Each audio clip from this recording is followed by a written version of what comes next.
Današnja priča jeste o kunićarstvu, ali ne intenzivnoj proizvodnji koja broji na hiljade grla u jednom turnusu.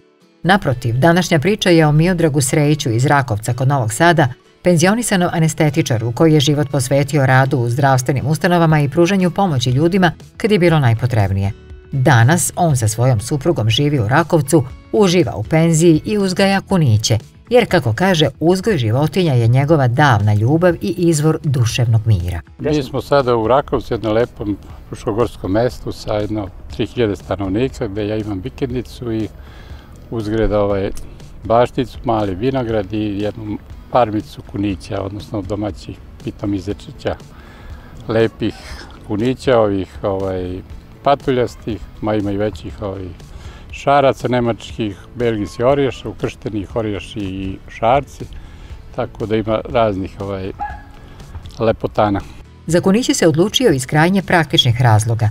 Na ovoj vikendici tako ništa od stoke drugo i ne bi moglo da se drži. Kunići se inače smatraju domaćim životinjama i nemaju posebne prohteve kad je reč o smeštaju, ali i ishrani. Uglavnom jedu biljnu hranu, ovu prirodnu, seno, travu, otkad njih imam ne moram da kosim, moram da kosim, ali ne moram da bacam travu, nego oni to sve pojedu. Naravno, pre prskanja, kad se isprska, onda se ta trava više ne koristi, kad se oprska vinograd, onda koristim ovu travu koja nema zasađeno drveće, niti voće, jednostavno su to dvorišta. Lepo uređena, samo se šiša trava i uživa u njima, kao naselje vikend zona. Iako je u pitanju hobi, kunićarstvo je grana stočarstva, a stočarstvo ima za cilj, između ostalog, i ostvarivanje profita. Tako i naš današnji domaćin svoje kuniće prodaje, a sve kako bi popunio rupe u kućnom budžetu. Meso slabo, uglavnom zato što ne koljem, jedino što koljemo to je za kuću, za domaćinstvo, a to moj komšija koji je inače kasapin po profesiji, on to uradi tako da kolje i sebi i meni, pa onda kombinujemo, sarađujemo na tom polju, a inače najviše se traži i prodaju mali zečići, odnosno što sam malo pre rekao, kućni ljubimci, odnosno patuljasti zečići. Znači mali sa čuveni poznati po lavljoj glavi, po malog rasta i veoma su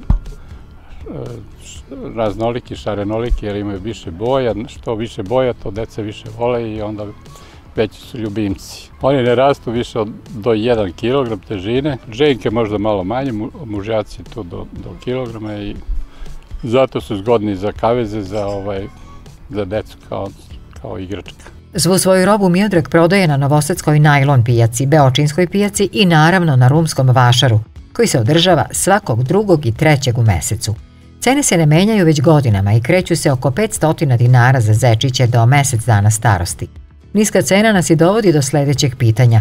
Da li je osnova kunićarstva ljubav ili profit? Pa više ljubav i, ajde da kažem i profit, ali i ljubav je malo tu zapostavljena, jer kad čovjek proda, onda ne može da kaže da ih voli, jer čim ih prodaje znači da ih tako voli, ne bi mogao da ih prodaje, ne bi želeo da ih prodaje, ali šta će toliko kad su oni jako produktivni, oni se svaki 2 meseca možda se okote i onda kote po 10-ak zečići, to je stvarno karakteristično za glodare, ali gde će čovjek toliko da skupi životinje na jedno mesto. Sigurno da dopunjava budžet, sigurno da baš ono kad sad da nam je malo onda zapalilo para, sad da nam je od nekog malo para, ono baš dođe od zečiva i uvijek se nekako desi da tako i bude.